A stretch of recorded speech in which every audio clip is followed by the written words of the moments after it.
welcome to FASTERCON. It's our annual Filipinx Americans in STEAM conference here 2022. FASTER, we used to be called Filipino Americans in Silicon Valley Tech. It's an engineering term.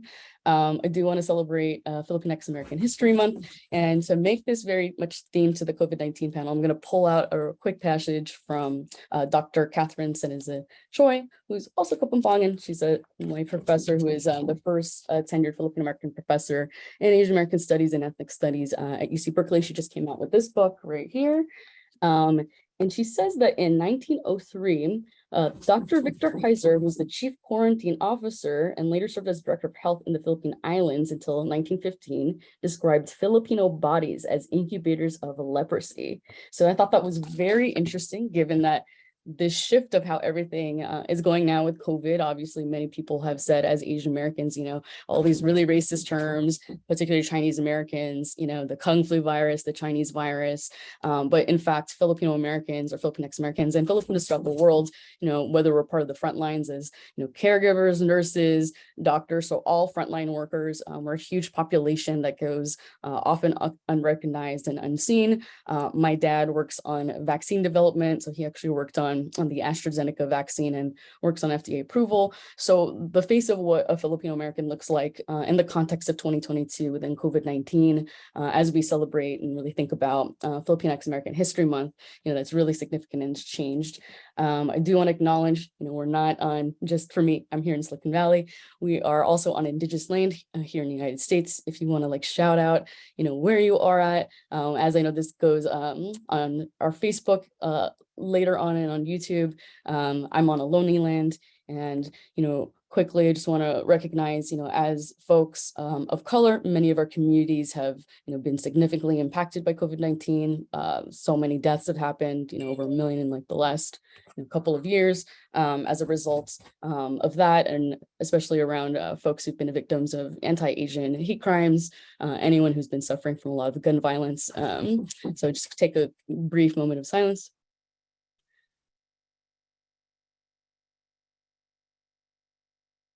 Thank you. And now we're just going to get quickly started. I'm Erin, the founder of FASTER. Many people know me for work on the metaverse. I code, I write code, scripts, poetry, film, whatever, bunch of different stuff. We organized FASTER the last 6 years.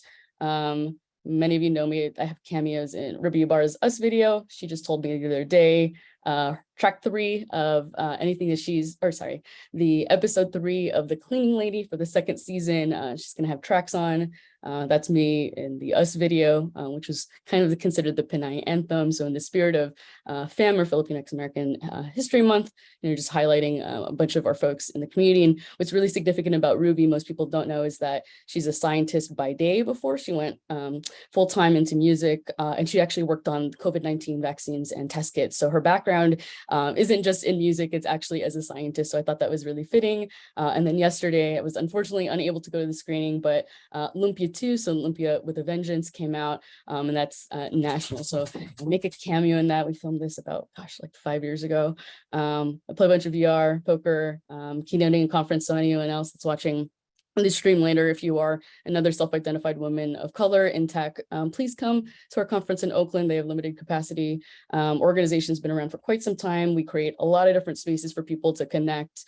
We really want to cultivate innovation. After this panel on COVID-19, we're going to be having breakouts for mentorship for any students that are post-18 or in college seeking STEAM careers. We have a focus also on professional development and Filipinx Americans in Gaming that's hosted by Filipinos at Ubisoft. And today you're going to be hearing from Dr. Melissa Palma, my very good friend Leezel Tanglao. And also Dome Lupac will be moderating this session primarily, who also used to work at one time at CDC. I know he has a different title now. And then Samantha Sumait, who's going to be talking about a lot of the research and results. So that's pretty much it. I don't want to run through all of these numbers. Most of this is in our different videos, but I'll just plug a couple of quick links. So if you are a member of an employee research group at a tech company or not in Asian Leaders Alliance or FASTER, feel free to sign up a membership form. Links are going to be posted both on the YouTube in post and on Zoom. So Hannah can drop those in. And if you want to get involved, you can come to our website, fill out a membership form, as well as helping plan different events like this, and donating to our community. So that's all I have. I don't think we need to go through a ton of this stuff. I do want to shout out that Leezel is one of our media advisors. She, whenever, I don't know how in her day she ever has time to reply back to me because she's busy leading so many things in our community. It really takes a village for our nonprofit to scale. So I just want to give brief credit to folks. And with that being said, you can find us on all the things on all the socials. So like us on Facebook, you'll see streams there.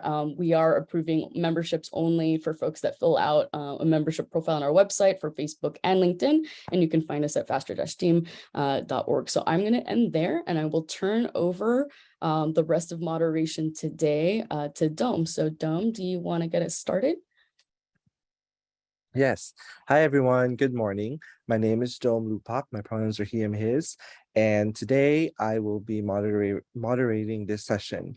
So before we start on the Q&A, we will be hearing three presentations about our speakers' work and involvement in fighting COVID throughout the past 2 years. And then afterwards, we will be asking them questions. And then you all in the audience also have an opportunity to send us some questions for our panelists.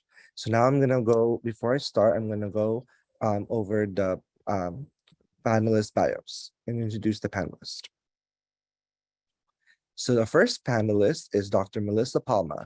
Dr. Melissa Palma has an MD and an MPH, and she is an Iowa-raised daughter of Filipino immigrants.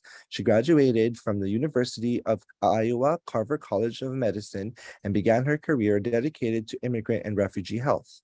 Dr. Palma trained in preventive medicine and family medicine at Cook County Health and received her Master's of Public Health at Northwestern University in Chicago, Illinois. She currently serves as a medical advisor to TayoHelp.com, a culturally tailored resource providing trustworthy COVID-19 information in English and Tagalog. It's sponsored by the Filipino Young Leaders Program, FYLPRO. Dr. Palma enjoys building kapwa by mentoring the next generation of health advocates through the Council of Young Filipinx Americans in Medicine. Our next panelist is Dr. Leezel Tanglao. She is a bridge journalist at the intersection of editorial, product, business development, and sales. She worked at several media companies, including the Points Guy HuffPost, Associated Press, CNN, CBSNews.com, Vice News, NowThis, ABS-CBN News.com, KCBS/KCAL and Press-Enterprise. She is currently the senior digital director at the Dallas Morning News. She is the Filipino Young Leaders Program's FYLPRO president and is chair of the FYLPRO COVID19 task force. She's the project director and spokesperson for the Tayo Help Desk for the Filipino community for COVID-19. Our last presenter is Samantha Sumait. She is a second-generation Filipino American with her MSN and is an RN. This Chicago native is a proud daughter of two Filipino nurses. She's currently a NICU nurse and a doctoral family nurse practitioner student, and works closely with FYLPRO's Tayo Help research team. What inspires her to do this work are the thousands of Filipinx nurses who have been and currently working on the front lines of this pandemic. She's honored to be able to use her time and talents to combat misinformation, to uplift and empower our community to take action with their own health. Wow, these are some great presenters. Thank you so much for all the work that you've done. And now we will turn it over to them to present about their work. Thank you.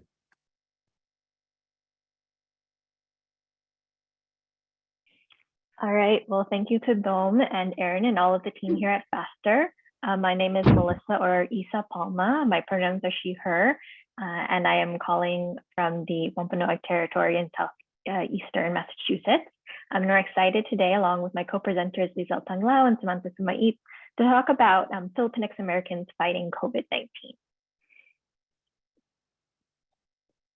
And so as a background, as many of us in the audience already know, Asian Americans are one of the fastest growing US racial and ethnic minority groups coming from diverse cultural, linguistic, and socioeconomic backgrounds. Even though there is the persistent model minority myth that Asian Americans in the United States are doing just fine, we can also see from the range of folks from Burmese refugees to the experiences of Pakistani refugees to the experiences of Filipino and Indian American, South Asian Americans, that the diaspora of Asian America is very diverse, and not just due to post-1965 different waves of Filipino and Filipinx professionals coming to the United States. There's a direct connection between overseas foreign worker labor policy and this culture of export and remittances of both healthcare, domestic workers, and everything in between. I know that FASTER is concentrated mainly in the Bay Area, but Filipinxaos are 4 million strong here in the US. As many of us know, we probably have family everywhere in the United States. But to some people's surprise, it's not, although 50% of all Filipinos in the United States live in California, there are growing populations, including the ones in Texas, where Leezel lives, in Chicago, Illinois, where I once resided, and Samantha lives, and also in Florida, Virginia, the DMV area, and New York, New Jersey. And this just goes to show that in the great big world that there is in the United States, you can find our community everywhere. On the next slide, this ubiquitousness for many of us is often due to policies of labor migrant and export, as cited by Dr. Robin Rodriguez. And many of us have the personal experience of that, right? I myself am the daughter of Filipino overseas foreign workers in the healthcare industry who ended up in Iowa in the Midwest in the late 80s and early 90s. And for many of our families, whether you always know the tita who, either if she's a nurse, if she's an OT, if she's an RT, she is going, or he is going to be, picking up that second shift. She's going to be picking up those long extra hours that no one else will want to do because they're supporting a family or even a village of families back home in the Philippines. And for a long time, this reliance on Filipino and Filipinx American labor within the US healthcare system made us the backbone, and we were proud of this fact. But unfortunately, during COVID-19, the things that helped make our community so valuable and have so many contributions to the US healthcare system actually made us a much bigger at risk. And in a series of different journal articles in NBC News by the Agnes Constante, we see these headlines: Filipino nurses reflecting on disproportionate tolls. There are Filipino American health disparities in the future, but we have to look at the past inequities. Filipino Americans have higher COVID mental health tolls than collective Asian Americans. And oftentimes, because of this thing called data aggregation, in which all Asian Americans, the 5 to 7 million of us who are here in the United States, 5 to 7% of the US population who are here in the United States, we're all treated as the same. Even for those of us who are of Filipino and Filipinx heritage, our health disparities are disguised. Our disparities are hidden. If you're not looking for the data, you're not going to see the disparity. And so stories like this by Agnes Constante and other journalists, other Filipino, Filipinx American journalists who are working in this space are really helping us who are on the research end, who are in the front lines of the healthcare service delivery end, really elevate the stories of our people to find out, what can we do and what should we be doing? And this kind of ties back all along to a really important paper in the JAMA Health Forum by a group of Filipino researchers from across the country, including Dr. Zoronce Ati and Ponce, really showing how US healthcare relies on our community while ignoring our health needs. And so in this research letter, they had shown that although Filipinos comprise just 42% of COVID-19 deaths amongst all Asian American adults in California, despite making only 20% of the state's non-elderly Asian adult population. And from this portion, no other Asian subgroup accounted for more than 15% of deaths. And the statistics come out like that. If you talk to someone who, their tita works in the hospital, their mom runs a home healthcare agency. They might have relatives who are undocumented home care workers providing in-home care for these home health agencies. This doesn't surprise us, really. I see a lot of people nodding their heads. They've heard these stories. These stories are people in their communities, people in their families. But from the outside world looking in, where people say like, oh, there's some Asian American subgroup that looks like it's doing worse. I wonder why. And then they move on. But of course, we can't move on. We are the ones whose moms were working on making Zoom novena prayers because of all the family in the Philippines, the United States dying. We are the ones who are here who have to be able to translate our family stories into the data that decision makers and policymakers will need. And I think Erin has a question. Yeah, I was curious to know, and thank you so much for bringing this to light. Just both of the work, all the work you're doing is so phenomenal. I remember when Leezel was telling me about the vaccine and trying to figure out, I was trying to figure out like how we can get you all to have more surveys filled out. Obviously, all of that, I'm sure it was super easy. We didn't even need to promote it.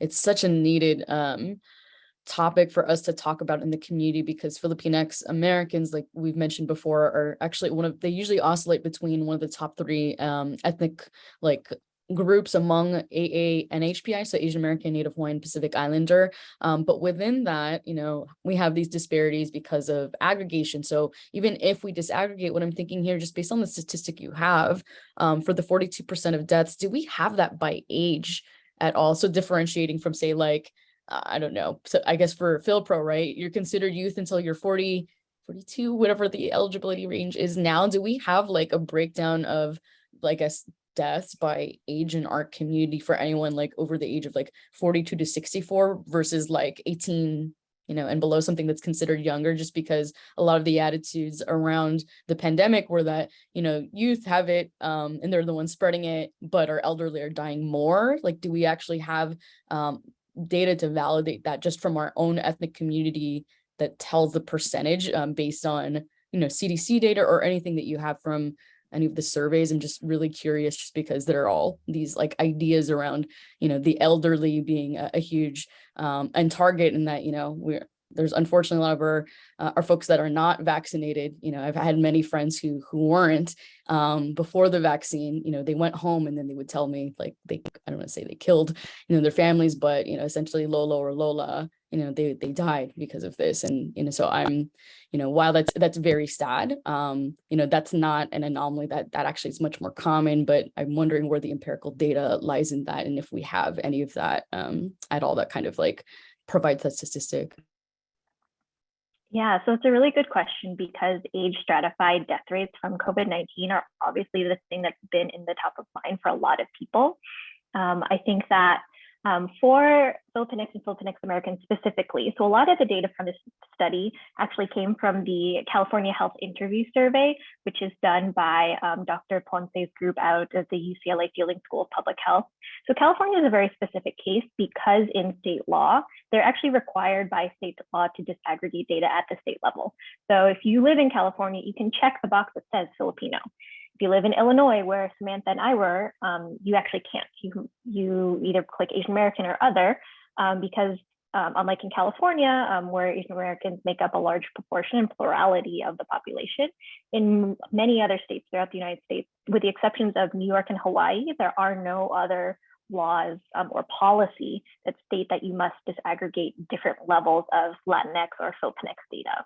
And so that's kind of one part of your question. The second part of your question is, how does it stratify by age? There were studies by the Kaiser Family Foundation that had been published kind of showing that, for Asian Americans across the board, at least early on in the pandemic, even though that Asian Americans by and large had a higher per capita gross domestic product, higher level of people who had insurance, they actually suffered a little bit worse at the very beginning of the pandemic. They were able to get vaccinated at more or less similar rates, not at nearly as many disparity as African Americans or Latinx Americans in the pandemic. However, a lot of the things about data by age we're actually going to get into a little bit then later in the presentation. But if you are interested in the very specific numbers, I can't quote them off the top of my head. However, that California Health Interview Survey we'll have a data release sometime in the next couple of weeks. So I can also forward you those informations to the FASTER community so folks can listen in straight from the experts who've been doing the studies. It's really great. And also, I just want to make a quick comment. I know the rest of the presentation you want to get to, but the importance of disaggregation, because I did work on campaigns in this, as a college student, we were disaggregating Asian American, Pacific Islander, and then Southeast Asian was its own category. And it wasn't up to date at the University of California level for folks that are filling out applications. So this is in the year when I graduated, this 2008. And even our California State University or CSU system, so not UC, not University of California, they were much more up to date there, and community college. So what begs the question, just because you talk about the differences between region in Chicago versus California, California has a huge population where Jose Antonio Vargas, my Kuya, I know he's queer, so sometimes we call him Ate. I think I was watching a video with him on, it was Dr. Terpanay's account, where they were recording, it was like a screening of Joe Coy, and they were talking about the population of Filipino Americans are so large in California. It's larger than, I think, like some East Coast, like major, I would say, like states. So we're significantly large. And if this is where what's so important about your data here is if on the federal level, and I'm just thinking about census data, if we're not collecting data at the state level where there are identified like maybe top 10 populations where we are highly populated areas that are Filipino American, like if Chicago is like a large city and there's many Filipinos there, like it doesn't make any sense that we're not collecting this. And the one thing I'll say, this is just the last comment, because we did have conversations, but I think it was one of our Filipinx folks. This is all the different professional groups between biotech, and I think it was either Roche or not Genentech, it was Roche. And I had talked to them about how Johns Hopkins University had data that was disaggregated Filipino, but he said, well, no, this actually isn't real. It's actually by the county level. And that's how, my background in civic engagement, when we looked at the Democratic Party, the Obama campaign, worked for Congressman Ro Khanna on his first electoral race. When you look at targeting voters, you're doing it by the county level. So if you're not targeting local data, or even if you're not tying that in with a consistency with state, because that's what's inconsistent right now, right? We don't have that being consistent nationally for collecting, Filipinos if it's separate, or if it's underneath Asian American, separate from Pacific Islander or Southeast Asian, or if it's grouped, there's just all these inconsistencies. And, it's really important for public health data. So what you're all doing here is actually going to be helping set the foundation so that, if we have this precedent in California, then it would basically beg the question, like, well, why not every state? Because it doesn't make sense. Otherwise,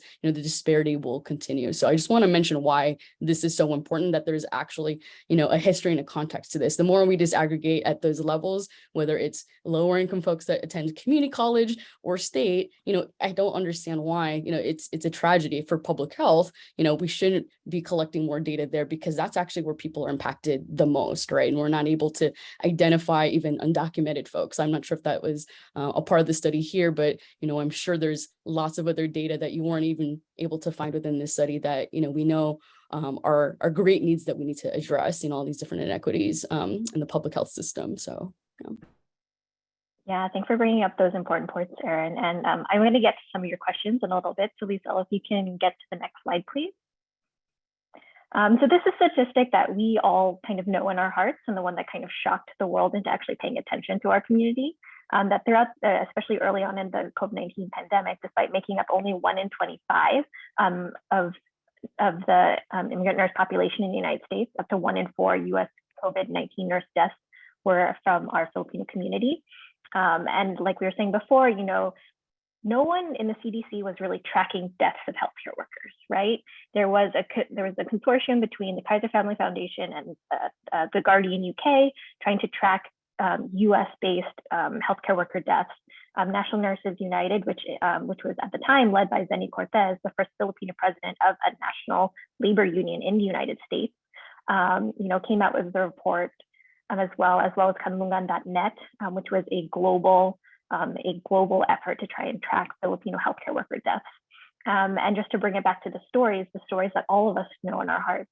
This here is a picture of a family from Chicago, the Tapiru family, who lived in Rogers Park, a predominantly immigrant community on the northwest side of Chicago.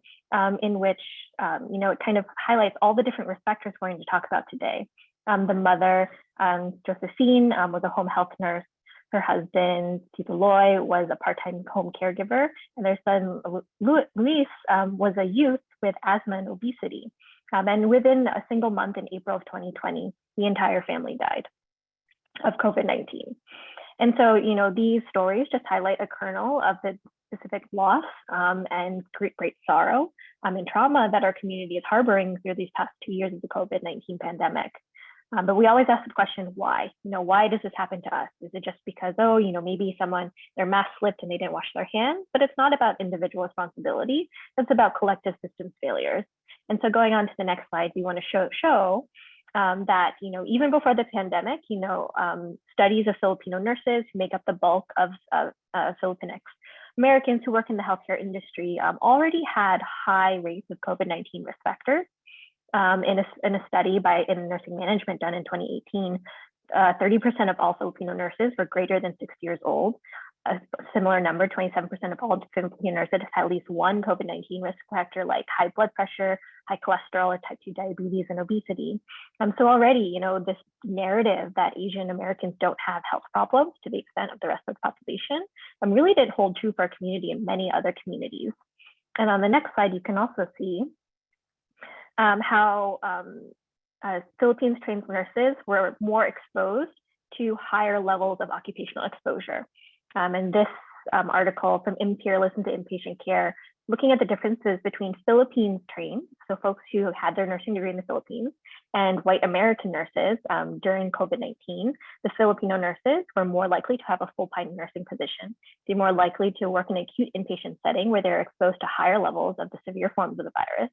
And they're more likely to work in or other types of inpatient settings.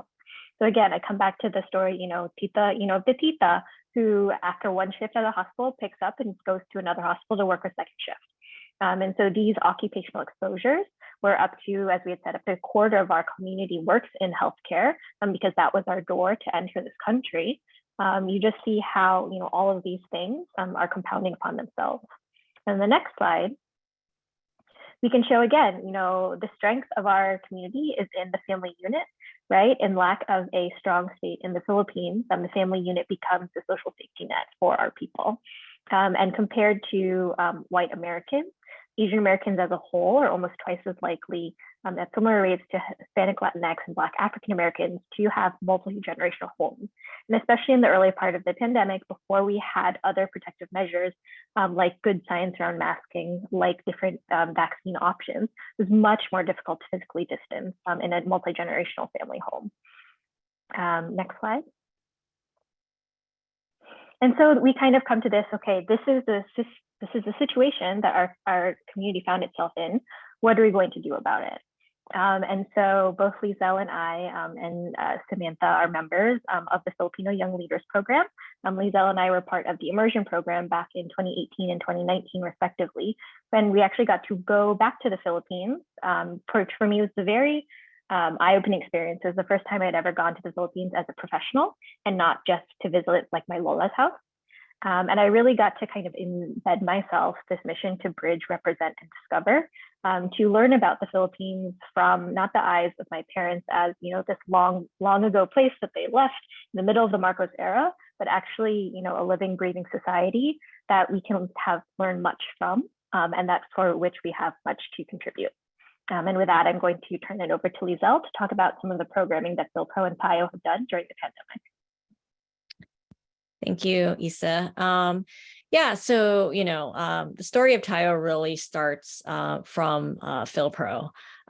In the beginning of the pandemic, in the early days, I just remember distinctly, we were all on a call. I don't remember what the occasion was, but it was a large call with a lot of alumni on this call. And, a lot of us were sharing a lot of our stories on, with our families and, what's happening with COVID-19 and whatnot. And one of our alums happened to share a anecdote with, I believe it was his father that was trying to, it was Donnie Rojo, which I think was also involved with FASTER. And he just happened to mention in this meeting that, this is like early pandemic. He was still planning to go back to the Philippines. And, Donnie was trying to tell him that's probably not a good idea, and it really kind of sparked a lot of conversations on like, how do we have these difficult conversations with family when, something that is so uncertain, something that has affected the world is right in front of us. So that really got us thinking. And I remember distinctly, he said this one word that really stuck with me that led to the founding of TAYO. He's like, I wish we had a playbook for this. So, to the short abbreviated version, I was currently on the board at the time, and I had asked the board, well, what are we going to do about it? And basically that kind of started all the conversation, that started the formation of the COVID-19 task force, as well as what would eventually become TAYO, which is this. So our original ambition for it was really much bigger. At the time, we were really looking at it as a larger, like actual call center, where we were trying to answer our community's questions around COVID-19. We went for funding, and we did get our first seed funding from the Booz Allen Foundation. It wasn't enough to launch a call center, but it was enough to start at least a virtual help desk, which is what you see here. And this was launched in October of 2020. And we're about to celebrate our second anniversary actually this month. So since then, a lot has happened. I think we are now way beyond just a virtual help desk. It's really a combination of many things. We've gotten additional funding from HHS to be part of this We Can Do This campaign to encourage folks to get vaccine. But a lot of this is really what makes us different is not simply just restating facts. And obviously, anything that we do put on our site is vetted. And we want to make sure it's reliable, and also try to, fight misinformation at the same time, because a lot of this also stems from hearing stories within our own network and within our own membership about, that tita that is sharing this, this graphic that is completely false. So, we try to make sure, as Dr. Palma has said before, make sure that, whatever we do, it's culturally tailored to the audience. So in that first, wave of launching TAYO, we really wanted to focus on 3 sectors, which is our seniors, our frontliners, and the unemployed. And through that has since expanded. And as you can see here, different multimedia campaigns to try to hone in on this message. It's not simply enough to just send a link to the CDC, site about a certain question. We really have to make sure we're tailoring it to the community. This is also a great example. I want to say this webinar, we've done this webinar so many times, but this in particular, this slide always gets the most reaction. And I think it's a great illustration of this is how you convey this information to our community, to, meeting them where they're at. Especially with food analogies, that's always, I think, one of the easiest ways and most relatable ways to explain, what vaccines do, what is COVID-19, how does that affect us? In addition, we've done these PSA campaigns, again, really from the lens of making sure this is culturally tailored. How do we make sure this is actually going to resonate with the audience that we're trying to reach? We just wrapped up another campaign through a second round of funding through HHS. This utilizing our third class of TAYO fellows, and they did a fantastic job in really trying to reach a much younger audience, Gen Z. So obviously, where's Gen Z? They're hanging out on TikTok. So, really making sure that we are really, again, thinking about the audiences that we're trying to reach. And throughout, these past 2 years, we really have had a lot of great partnerships and collaborations with our community in different organizations, and just really trying to really illustrate, where we're all in this together, and what we do does affect the rest of our community. just going back full circle, we actually did get a second round of funding from the Booz Allen Foundation to actually launch the essentially what was the original ambition, a call center. And this pilot just wrapped up. And really, again, it's just trying to find a way to reach our community in different ways, because we know that, for example, not all our elders are tech savvy. So one of the feedback that we got from when we launched a virtual help desk is that, hey, I wish there was a phone call, like a phone number we can call to ask questions and whatnot. So this just wrapped up. And, and just overall, and just looking at the reach of TAIO, it's not, we started with the LA centric pilot, but if you look at our analytics, we've gotten page views and visitors from all over the world. What was really interesting that we saw is that we did get a good amount of traffic from the Philippines as well. So that at least anecdotally and directionally tells us that, there is a need for more of this reliable information that is, that is digestible for our community. And of course, TAIO wouldn't be TAIO without all of us, and would not be possible without our volunteers, our fellows, our collaborators and partnerships. They are the ones that really have got this project going and continue to keep going.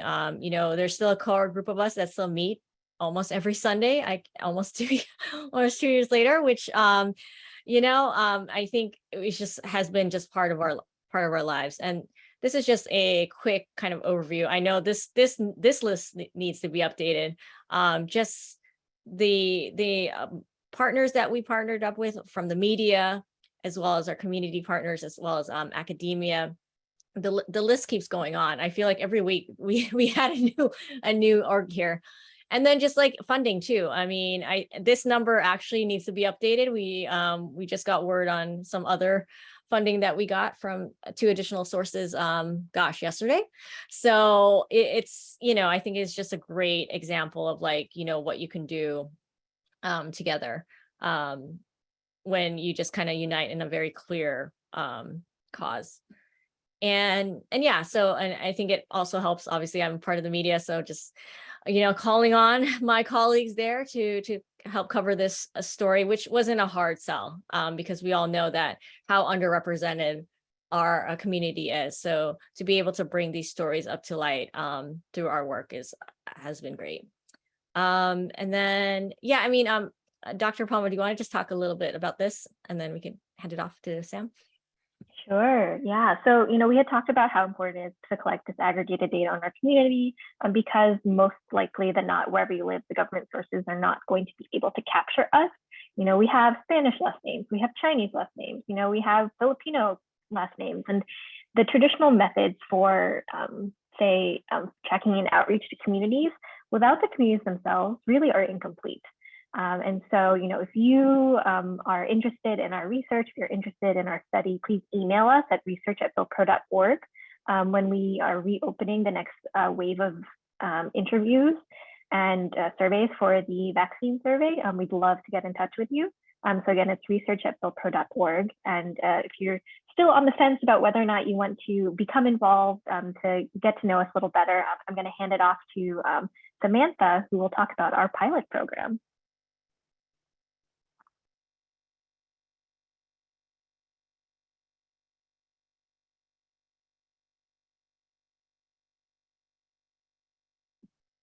Sam, I think you're on mute.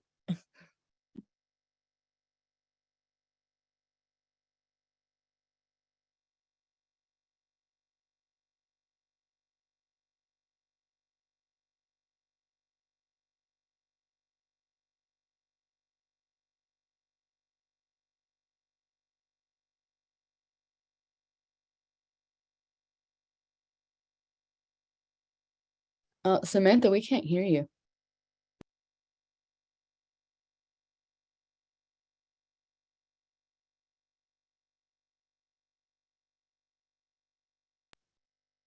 Am I the only one who can't hear Samantha?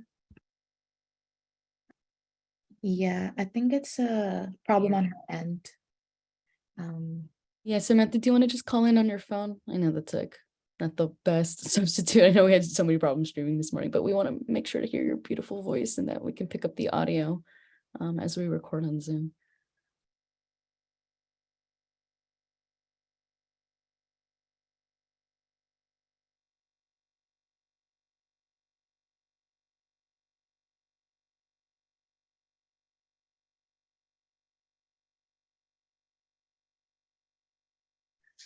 Okay, can you hear me now? Yep, we can Yes. hear you. Okay, I don't know. I guess my video has to be off, so I'm sorry about that. But my name is Samantha again. I am part of the TIO research team. I actually did a pilot study for our vaccine survey, specifically in Chicago, Illinois. So if we can click over to the next slide. So just the problem statement, again, as we've been talking about through this entire thing, there's little to no research on Filipinos, their health beliefs, especially around vaccinations and vaccine hesitancy. So as COVID-19 vaccines are becoming more increasingly available, especially now with the new booster shot that's out there, we really wanted to look at the barriers for Filipino Americans about getting vaccines. So you can read our purpose statement. It's just, again, to identify opportunities for the community and public health engagement regarding the vaccines. So environmental context. Again, the survey that I did was specifically in Chicago, where I'm from. It just so happens to be the land of the Council of the Three Fires, which is the Ojibwe, the Ottawa, and the Potawatomi. In Chicago, 4% of all Filipino immigrants in the United States are actually located within the Chicagoland area. And it is the 6th largest state with the largest Filipino American population. And again, this survey was done with FYLPRO and specifically with the TIO help desk. So next slide are just some of the objectives that we worked on as a team. So we conducted a literature review to see if there was any research out there that was done. We got a Tagalog translator to actually translate our survey in Tagalog. We did the pilot testing, which I'll talk about. We got a local IRB to tick all the boxes to make sure that we were doing everything properly. We talked about the phone bank. We partnered with a lot of community groups, which Leezel showed a very extensive list of people that we worked with. And then we finalized culturally relevant language and projects for this survey. And then the next slide is, oh, I guess it's gonna go one by one. I think you have to click through all of it, sorry. Okay, and then so the objectives for this is to find opportunities for community engagement and to increase the knowledge of Filipino attitudes about COVID-19 vaccines and create resources that are culturally tailored to our community in terms of getting vaccinated. So some of the things we did were the community talks. We also partnered with a lot of local organizations here in Chicago, and I know that they also did some out in LA. So we actually had vaccine clinics where people can come and get vaccinated at a local church here in Chicago. And then we attended like local community events to find some survey participants to take this survey. And then if you click, I think you have to click through again, so sorry. Okay, so the results. The survey format, so this survey was taken on a red cap, so it was done online. I think you can click the next one. So the participant demographics, so the questions were given in English or Tagalog. The total amount of questions were around 82 questions. There were 30 participants who took the survey fully. Demographics ranged from 24 years to 82 years old, which is nice, and the average age being around 49.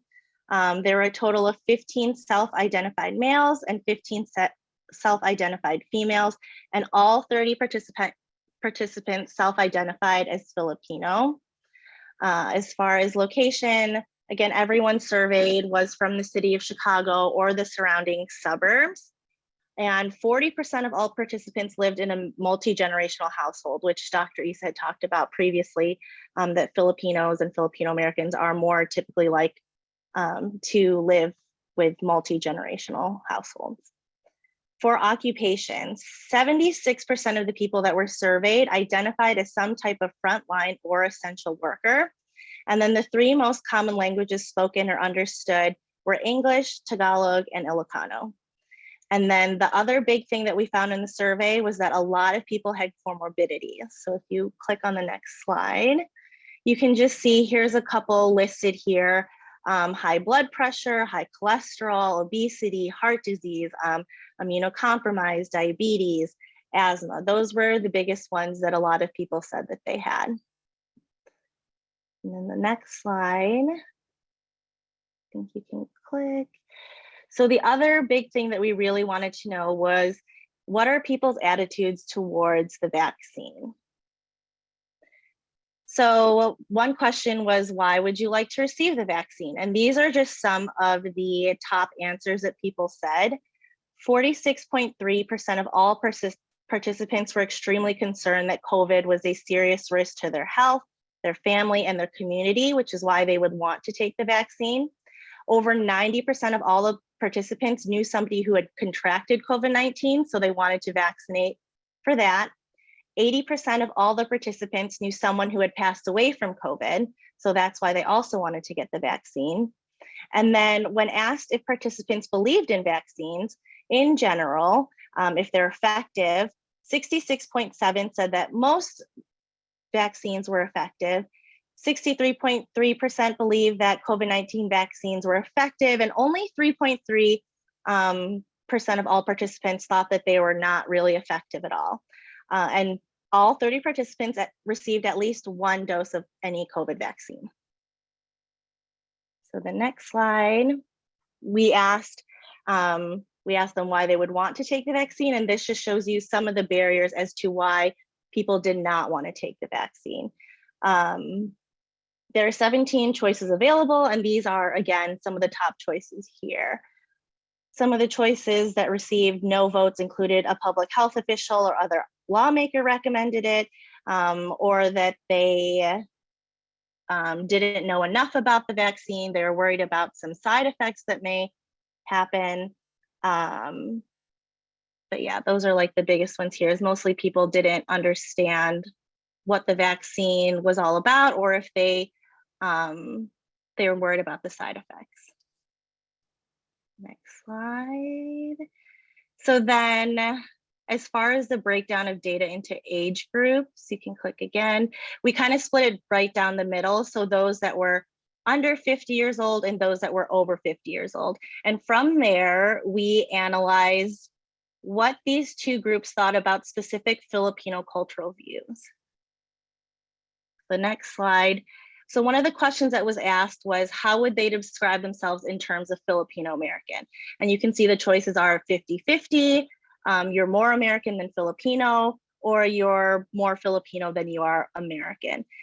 And the most interesting thing, if you look on this graph, is that in the greater than, everybody older than 50%, even though a lot of the participants have been in the United States for anywhere from 15 to 45 years, they still viewed themselves as more Filipino over American, or a combination of the two. And then next slide. And then the other cultural things that we looked at was faith. As we know, Filipinos are a very faith-based community. 8 out of 10 Filipinos identify as Roman Catholic. So you can kind of see here that faith plays a really big role in whether they were under 50 or 50 and over. And then going along the lines of faith is the concept of bahala na, or leave it up to God, come what may. Again, you can kind of see here that for the under 50 group, it didn't really matter as much, but for the older generation, or like the over 50 group, it did play into part whether or not they wanted to seek some medical help. The next slide are the other concepts that we looked at. So bayanihan, so community cooperation, both in the under 50 and over 50, that played a really big role as to whether or not they would seek medical attention. And this was more of going along the lines of the vaccine, like, would you get the vaccine to help because you're living with your parents, or because you know you're going to be seeing your cousins soon? So this again plays to Filipinos and Filipino Americans being a very communal group, and community and family play a very partial or play a very big role in their decision making. The next one would be utang ng loob again, which was going along the same lines of, which is the debt of gratitude. So do you owe it to your fellow like community members to get a vaccine or to seek help or get yourself better? And most under 50 and over 50 would agree. And then the last cultural one that we looked at was hiya, or shame. And this was very interesting to see, because if you look at the under 50 group, a lot of people said they have no shame when it comes to seeking medical attention or getting a vaccine or anything like that. But everybody who was over 50, that actually did play a pretty big role in them wanting to either seek some type of medical decision. Next slide. And I think you can just click through all of these and then I'll kind of go from there. So what does this mean as it results to some of the literature that we've seen?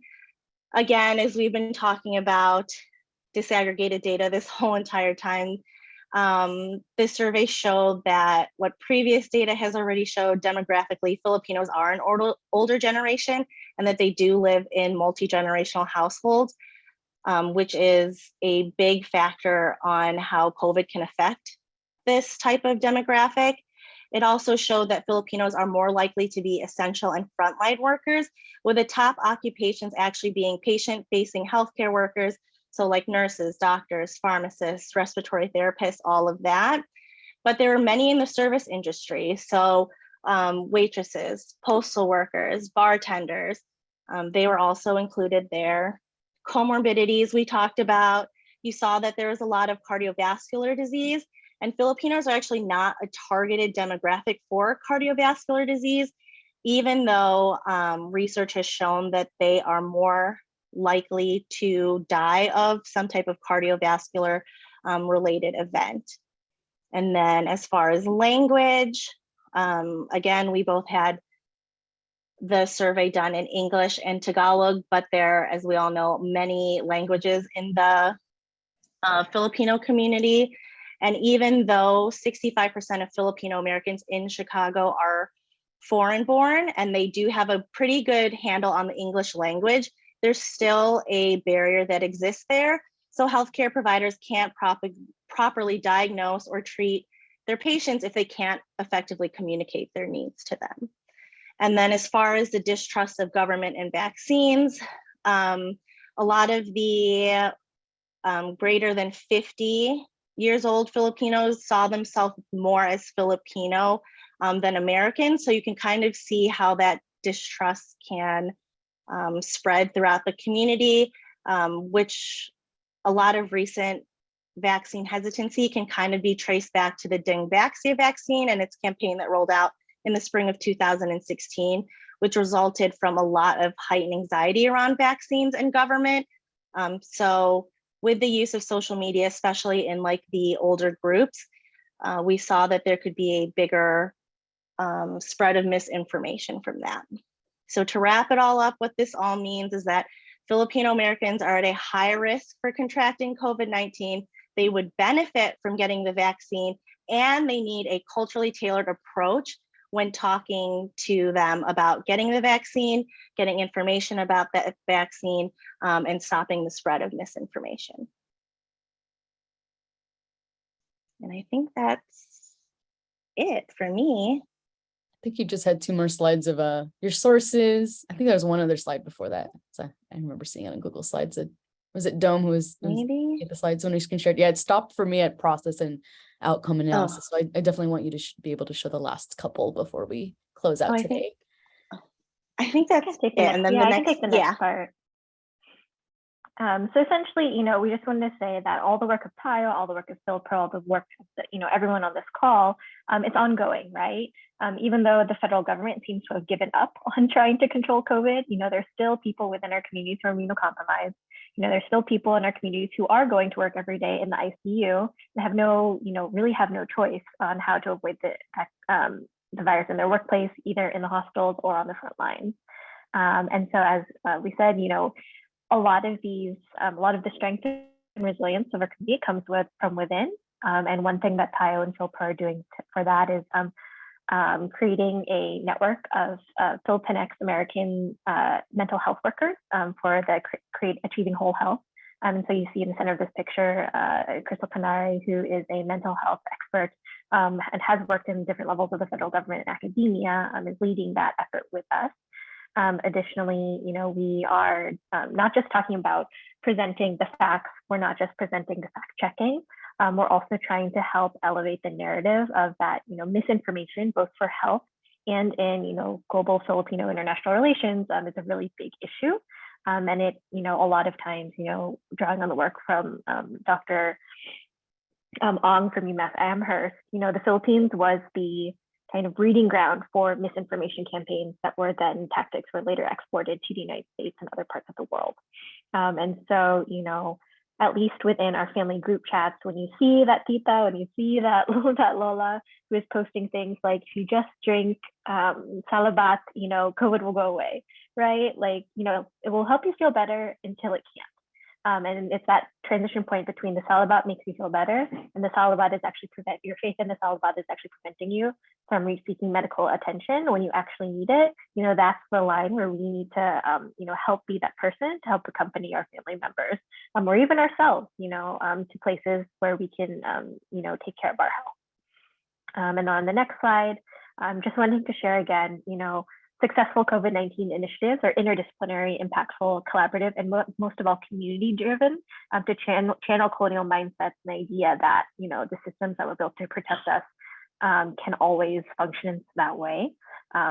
We need more collaborations on a national level, between tech and health, between journalism and research, to improve accessibility and trustworthiness for all of these culturally tailored information for ours and other immigrant communities. And also knowing that, the stories of COVID-19, like these are our people's stories, especially now during Filipino American History Month, preserving the history of our people's contributions and the kababayan in the United States. It's important not to repeat mistakes, but to amplify knowledge and share amongst all of our different Filipinx and Filipino communities throughout the United States. And then on the next slide, you can just see just a few ways to get in touch with us. You can find us on TikTok and Instagram on Tayo Help, Facebook on Tayo Help Desk. TayoHelp.com is where you'll find all of our help desks available in both Filipino and English. And anyone interested in our vaccine survey, please email us, research@filpro.org. And we look forward to hearing from you. And then the next slide is, just our contact information. And we'd love to continue the conversation. So maraming salamat. Maraming salamat, Dr. Melissa Palma, Leezel Tanglao, Samantha Sumait. I didn't say it right. I heard Melissa say it earlier with a little accent on it. I had been saying your name wrong, so apologies there. Dom Lupac, and of course, the beautiful Hannah Lorica as well, who's been assisting me with operations as a part of FASTER, and also my company Salamat Inc. We applaud all the work. It's so much. Every time I look at Leezel, I'm like, I don't know how when you all sleep. Everything that you and Donnie, I remember our early phone calls of like, should I stay in FYLPRO? I don't know how Donnie works. Donnie had been helping us incorporate our nonprofit at FASTER. And then I knew he had to step down, from both. I guess he had left Amazon went to Meta and was helping you all. There's so many of us that are called to the fight in different ways. And, it was just a joy to see you grow in this position, both leadership at FYLPRO and then developing so much what's needed in our community for Tayo. So, I look forward to One Faster continuing to support FYLPRO and Tayo's efforts. And obviously on the fundraising end, there's a bunch of other foundations that should be funding a lot of the work that you're doing that's really impacting systemic change. So maraming salamat, or as Kapampangan people say, dakal salamat. So we are going to be transitioning to our breakouts. And so for everyone here today, please, when we share this on a Facebook fan page, YouTube, etc., please share it with your families and friends. I know not everyone was able to join on a live stream today just because of technical difficulties, but it's really important. I think I can't stress this enough with COVID-19. It's not an endemic yet, as much as, the president, who I still adore, but, there's some things that are hard with elected officials that say it's over. Our communities are still fighting on the ground. People are still being infected by COVID-19 and are dying from this pandemic. And so it's really important to educate folks, to get vaccinated. We're still not vaccinated enough at the rates that we should be, both in the Philippines, the United States, and globally. And, we're on the front lines, and we are also working on the vaccines as scientists. So I've been on that end, on the engineering end. We need everyone, supporting all the work that FYLPRO and Tayo are doing, from wherever we are. And with that, I want to say thank you again, and I'll be ending this particular webinar. We're going to be jumping into breakout sessions. And so for all the panelists here, again, you'll be sharing the YouTube in post that'll be edited so that you can make sure that it's a part of your archive as well. So thank you all, and have a good rest of your day. For anyone else that's here from Faster, I see AJ's in the house, we'll be starting shortly on Zoom, and then text me if there's any issues. Thank you. Thank you. Thanks. Oh, wait, everyone. actually, before that, can we do a picture, Hannah? Yep. Always forget this. You know. Yeah, Hannah, can you come on camera, and then can you take two? I'm All this will be on actually- Instagram later, so you can share. I will take it in a little bit. 3, 2, 1. Nice. Maraming salamat. Thanks, everyone. Have a good rest of your day. Bye-bye.